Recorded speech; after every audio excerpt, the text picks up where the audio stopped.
Shiraz Patel is known as a successful world-class surgeon who cares about the well-being of his patients Cemented in a metal tray with a plastic liner, that's his new knee. and his community. A man described as passionate and determined, felt no one was listening to him on his quest to bring an indoor aquatic center to his community. Shiraz Patel felt like he'd been left out in the rain for years as he continued to try to get an aquatic center built. A failed baseball tournament was happening here at Noble Park in May 2018. The facilities couldn't handle the tournament, and better ball fields became a campaign promise for two commissioners running for office, Eddie Jones and Gerald Watkins. It wasn't a new priority for City Commissioner Watkins. He was on the City Commission when it voted in 2009 to spend $900,000 to buy land and build a sports complex on Sheehan Bridge Road. A sport enthusiast assured the commission he could raise $1 million to reimburse the commission within a year. The fundraising effort stalled and the project died.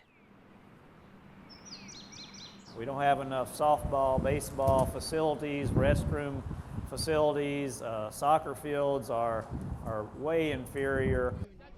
They're literally built on a dump.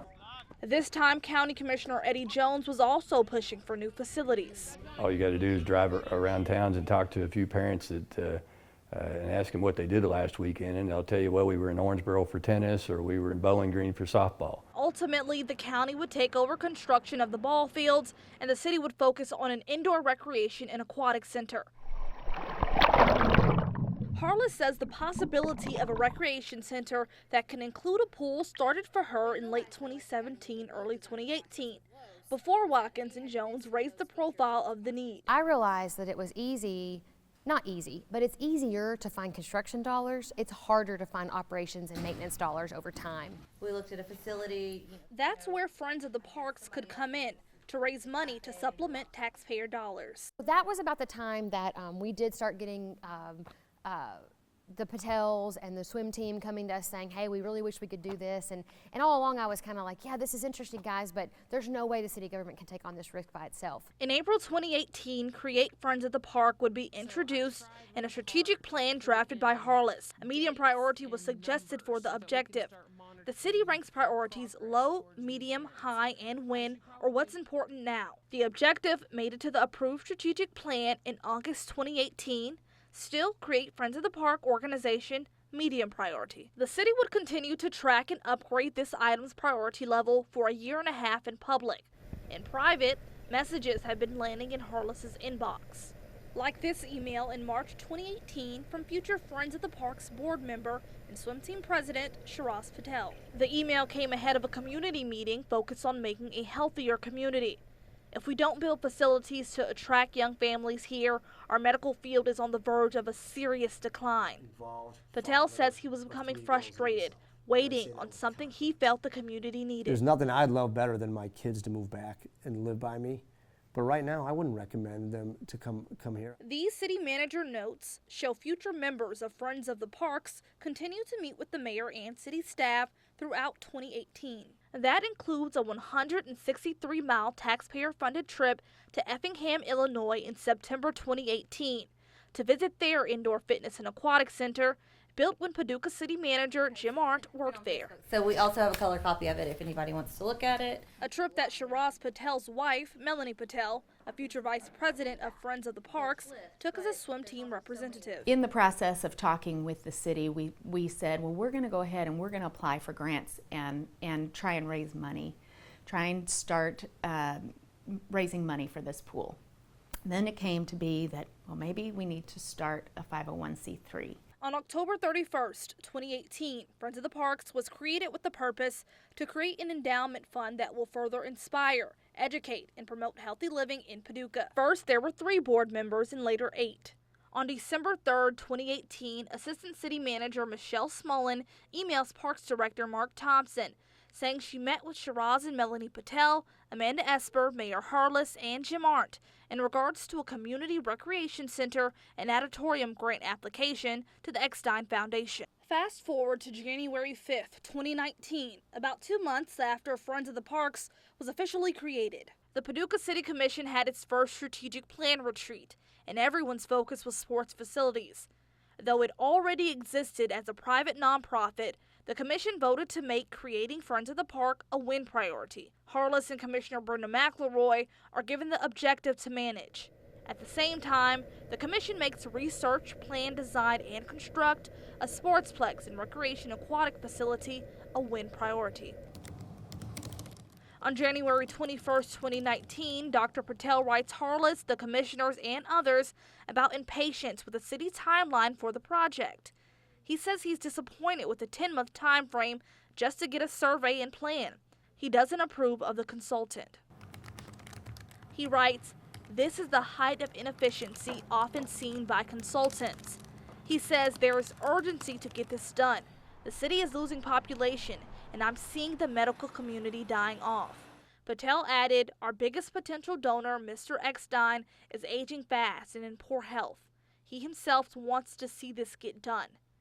Mr. Eckstein, a wealthy local philanthropist, died at age 93 2 months later. The Ray and Kay Eckstein Charitable Trust he funded in Paducah with his wife has assets in the $150 million range. Its key values include vibrant communities and human needs. This is how this evolved to a wellness center, because rightfully so, they said, look, if we're gonna, if the Eckstein Foundation, if all these other big donors are gonna donate to something, they wanted to see something that would benefit more people, not just a swimming pool.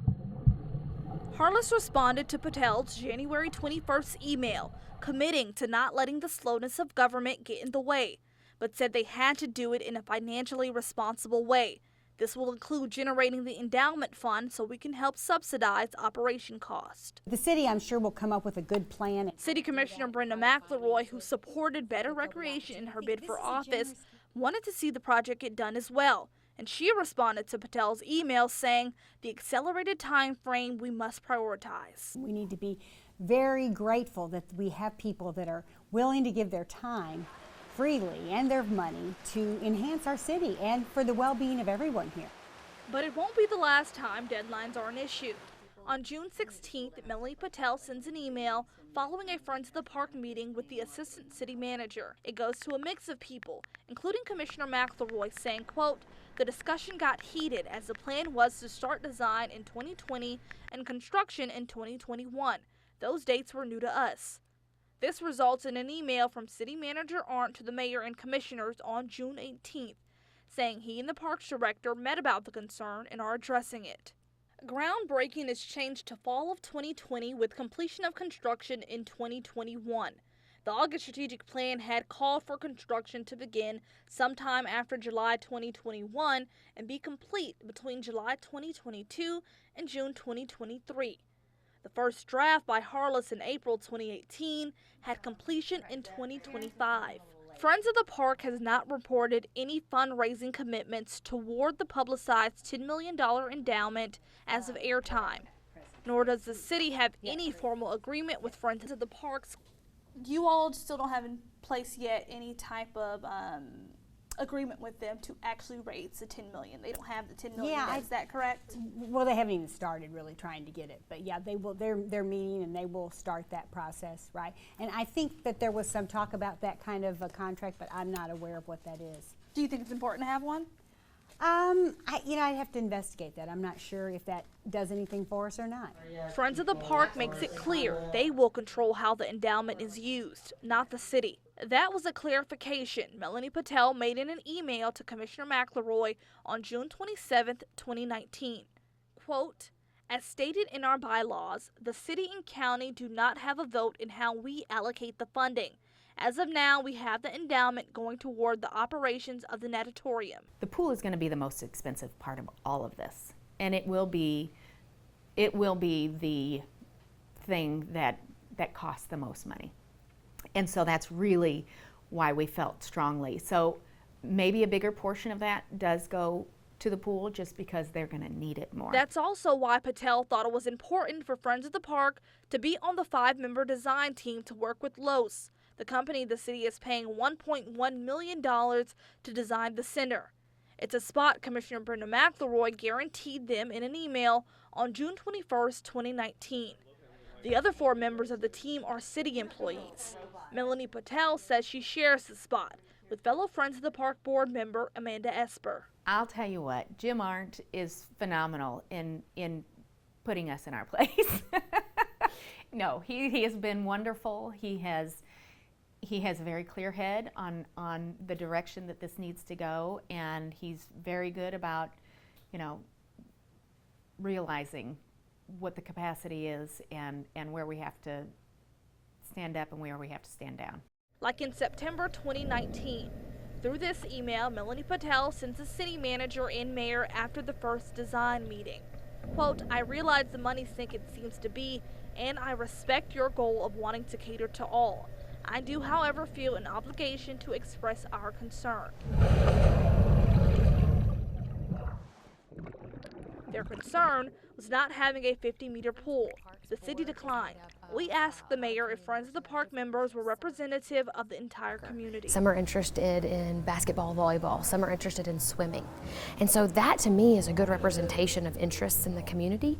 However, the group's bylaws limits its voting board to 8 members, all, at least initially, involved because of the pool. You're going to have someone who watches this and say, there's a group of people who are more well off, who either had too much influence or they got a say-so in it and we didn't. What do you say to that? I say my ultimate goal is for the community. This is more about providing something for everyone than providing for the rich. As this process has continued, Dr. Patel says they've conceded some of their wants for the city's needs. I think this is sparking everything to happen. So it's turned into, for me, just get a pool to cement the swim team to, oh my gosh, we might be getting new ball fields and everything. I hope we can get past all this, because I think it has to happen. It's going to be well worthwhile, to say the least.